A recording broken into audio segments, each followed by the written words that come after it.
Hello, my name is Adrian Koss, and today I will be presenting Miller versus California, 1973.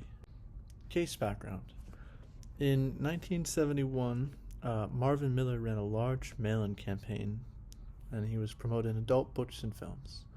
Some of the brochures he sent out contained some pretty graphic sexual images, and one of the people who received this brochure, or one of many brochures, was a restaurant owner in Newport Beach, and he ended up reporting it to the police. As a result, Miller was charged and convicted under California's obscenity laws, and, because he was distributing obscene material. Miller ended up challenging this conviction, arguing that sending these advertisements was a form of expression that was supposed to be protected by the First Amendment. Questions of legality. So, this case left the court with three important questions. The first was whether obscene materials are protected by the First Amendment at all. The second question was whether states like California have the power to criminalize the distribution of these materials. And the third question was what legal standard should actually be used to decide if something counts as obscene, since earlier tests were confusing and not really consistently applied. Key earlier cases cited in the argument and decision. So, to answer these questions, the court looked at earlier Supreme Court cases.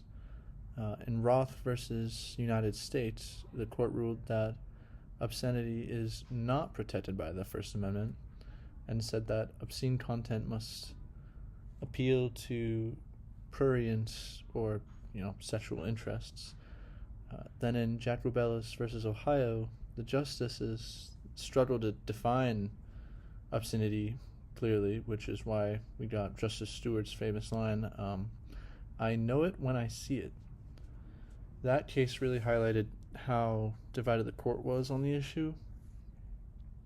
They were in some pretty deep disagreement. And in Memoirs versus Massachusetts, the court used a three-part test, but it required the material to be utterly without redeeming social value, which made it extremely hard for lower courts to apply consistently. All of these cases, they ended up showing why the court needed to have a clearer standard. The decision. So the Supreme Court ultimately ruled 5-4 against Miller. The court held that obscene material does not fall under the First Amendment protection.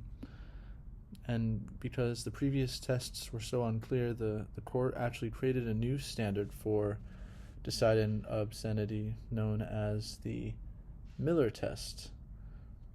This test asks three things. Whether the average person using contemporary community standards would see the work as appealing to prurient interest, and whether the content depicts sexual conduct in a patently offensive way, or whether or not the work lacks serious literary, artistic, political, or scientific value.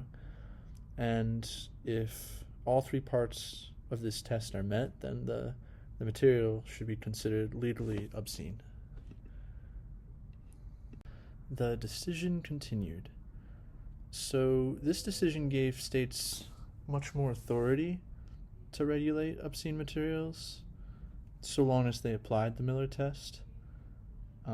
It also replaced the earlier inconsistent standards with the Miller test. It was just generally a clear framework. A major change was that communities, not the country as a whole, could now set their own standards for what counts as offensive, and that's a pretty big deal.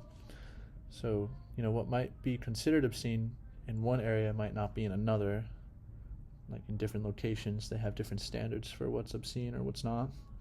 Overall, the ruling helped define what speech is outside the First Amendment protection. cases that cited Miller versus California. After this case, several other important decisions or cases, they used the Miller test. For example, in Jenkins versus Georgia, the court explained that the test shouldn't be taken too far, and that simple nudity is not automatically obscene. Then in New York versus Ferber, the court cited Miller while ruling that child pornography is never protected speech, giving states even stronger power to prohibit it. And lastly, in Ashcroft versus the Free Speech Coalition, the court used Miller as a reference, or the Miller test, but said that purely virtual or computer-generated images that don't involve real children cannot be banned as obscene. So the Miller test and the outcome of this case, it continued shaping how courts actually approach these issues. Conclusion. So to sum it up, Miller versus California, it ended up really just changing the landscape of the First Amendment law by making it clear that obscene material is not protected. The court created the Miller test, which gave states more control over regulating pornography and other various obscene material, and it allowed local communities to set their own standards.